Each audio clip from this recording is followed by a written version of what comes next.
नाम मदन सेन सिंह, अनौपचारिक अनुदेशक शिक्षक परिवार कल्याण समिति का मैं प्रदेश अध्यक्ष।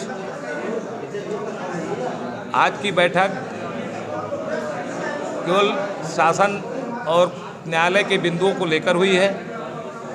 सर्वप्रथम सरकार सिंगल बेंच हार चुकी थी। सिंगल बेंच का मेरे पक्ष में ऑर्डर हुआ। सरकार हमारे अगस्त चली गई स्पेशल अपील में। स्पेशल अपील में वहाँ इलाहाबाद में उन्होंने दाखिल हुए। यहाँ लखनऊ में भी मुकदमे पड़े थे, कई रेट फाइलें थी। इसमें भी सरकार यहाँ डबल बेंच गई। लखनऊ बेंच से सरकार डबल बेंच भी हार चुकी है। ये हारने के बाद अब 25 तारीख को इलाहाबाद का मामला अभी थोड़ा पेंडिंग है, 25 डेट लगी हुई है, जिसमें शासन द्वारा ये निर्गत हुआ है कि वरिष्ठ अधिवक्ताओं द्वारा बहस कराई जाएगी। सरकार वहाँ भी अगर लखनऊ बेंच खारिज हुआ है तो वहाँ भी खारिज होनी है, क्योंकि न्यायालय सर्वोपरि है। इलाहाबाद की कोर्ट, लखनऊ की कोर्ट सेम एक ही है। ऐसा नहीं है कि वहाँ कोई दूसरा निर्णय हो सकता है। उसके बाद अगर सरकार उस पर भी हमारे विचार नहीं करती, अगर जाना चाहती है सुप्रीम कोर्ट भी जा सकती है। सुप्रीम कोर्ट में भी कई बेड लगा है। अगर सरकार जाएगी तो निश्चित रूप से मुझे नोटिस दिया जाएगा, और सरकार वहाँ तक अगर लड़ेगी तो निश्चित रूप से सरकार सुप्रीम कोर्ट में भी खारिज होगी, क्योंकि 5 प्रदेशों में अनौपचारिक अनुदेशकों का समायोजन हो चुका है। जिस 5 प्रदेशों में हुआ है केंद्र शासित प्रदेश है। ऐसा नहीं है कि वो अन्य कहीं सुप्रीम कोर्ट से कहीं बाहर है। वो तो निश्चित है सरकार हम लोगों का दोहन कर रही है। सरकार को हम लोगों का समायोजन कर देना चाहिए, और ज़्यादा नहीं, प्रदेश में 15,000 के लमसम अनुदेशक शेष बचे हुए हैं।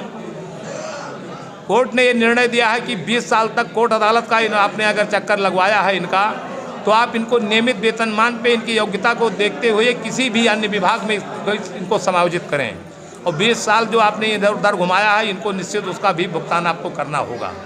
ये कोर्ट का आदेश था। इसी चीज़ को लेकर हम लोग आज बैठक किए थे। बैठक में निर्णय हुआ है कि 25 तारीख को हम लोग इलाहाबाद बेंच में रहेंगे। अगर हमारे खिलाफ सरकार अगस्त सुप्रीम कोर्ट जाती है तो वहाँ तक लड़ेंगे। न्यायालय का आदेश सर्वोपरि है।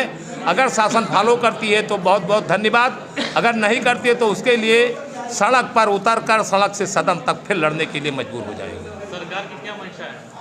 सरकार की मंशा मेरे प्रति तो बहुत अच्छी नहीं दिखाई पड़ती। अगर सरकार की मंशा साफ ही होती तो जो मेरा सिंगल बेंच का ऑर्डर हुआ था इनको कंप्लाइंट कर देना चाहिए। सरकार मेरे खिलाफ अगस्त में डबल बेंच चली गई स्पेशल अपील में। वहाँ भी सरकार अपनी पूरी ताकत की आजमाइश कर रही है। अगर ऊपर वाले ने चाहा, अगर आप लोगों का आशीर्वाद अगर हम लोगों को प्राप्त है तो निश्चित है सरकार डबल बेंच निश्चित हारेगी, ये मैं वादा करता हूँ। अन्य संस्थाएं भी हैं जो भी वो भी इसी तरह से मांग कर रही हैं, उसको क्या कहना है? जी, अन्य जो संस्थाएं भी हैं वो भी इसी तरह की मांग कर रही हैं। अब देखिए, मैं किसी संस्थाओं के ऊपर टीका टिप्पणी नहीं करना चाहता हूं। मैं अपनी बात को लेकर मैं आपसे कहना चाहता हूं, हमारे इसी में से 28,000 लोग शिक्षा मित्र हो गए। शेष पूरे प्रदेश में 67,000 अनुदेशक था, जिसमें 28,000 शिक्षा मित्र हुए।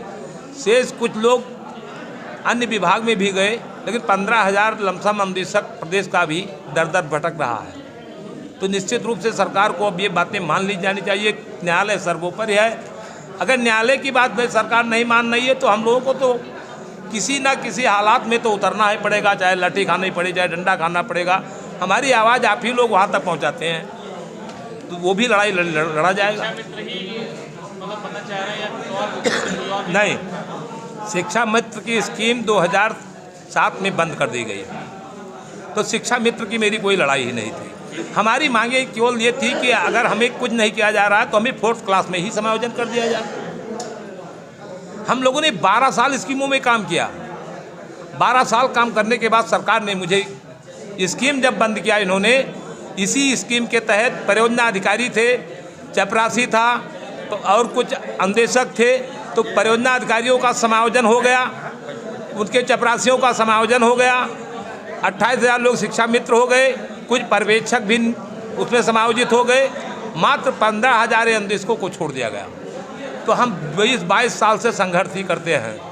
अब सरकार की जो आगे मंशा वो करें, लेकिन न्यायालय सर्वोपरि, हम न्यायालय की शरण में गए हैं।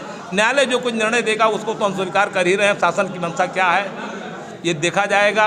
लेकिन अगर शासन इस पर भी विचार नहीं करेगी तो निश्चित है सड़क से सदन तक लड़ेंगे।